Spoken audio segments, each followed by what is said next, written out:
Jailene. My name is Lauren. I want to start off saying I do think it's very cool that you're double majoring. That is extremely difficult to do, especially in political science and English, and creative writing's awesome, so good for you. I really hope that you're enjoying that, and I'm sure it's exciting to be getting even closer to graduation and not having to focus on so much schoolwork anymore, because a double major sounds like a lot of work, so good for you.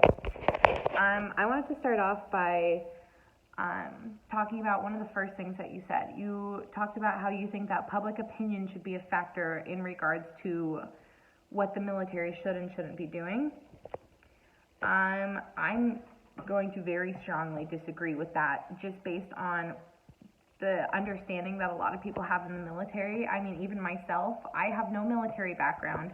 My boyfriend is in the Army. So when I start talking about an opinion that I have based on the military, almost every single opinion that I've had has been incorrect from a military standpoint. So I've had ideas of things that I thought might be a good solution, and he's explained why, from a military perspective, that isn't possible.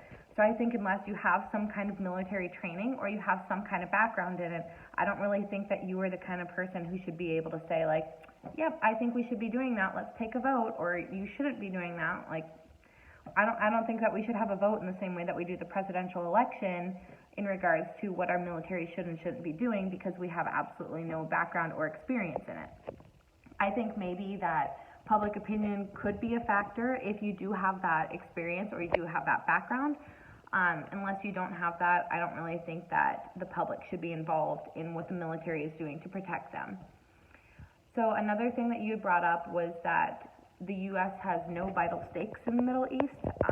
I disagree with that because of the resource of oil.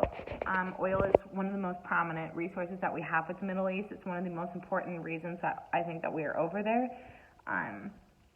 We get 16% of our oil from the Middle East that we wouldn't be able to get anywhere else for the same price that we pay for it.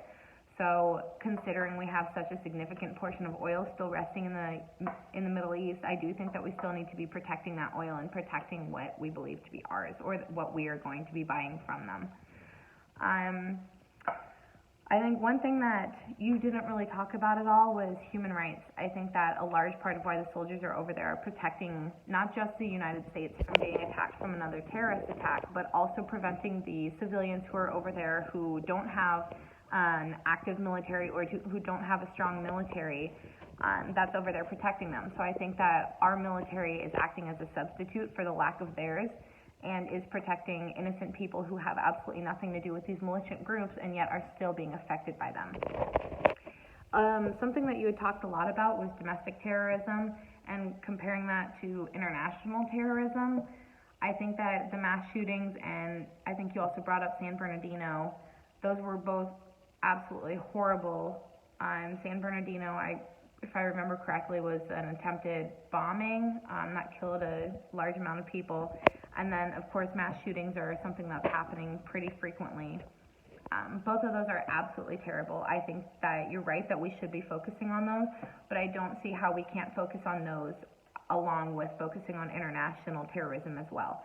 So we're not going to be using our military for domestic terrorism. We are using private intelligence mostly for that. We are also using local law enforcement are really the people who are focusing on that, because we can't have military stationed in every single city watching out and trying to protect the citizens from domestic terrorism. It's just something that's not necessarily plausible. I do think that it is possible to focus on both, and I do think that we should be focusing on both. So I don't know why we should just be focusing on things closer to home when we could be focusing on things that are within the United States, and also be focusing on things that are international that could either eventually have an effect on our economy, on our privacy, on our protection, or things that may not have any impact on us besides, or maybe just minor impacts, but will still have an impact on the people who are living in the Middle East. But other than that, I did agree with a lot of the things you said, and I think you made some great points.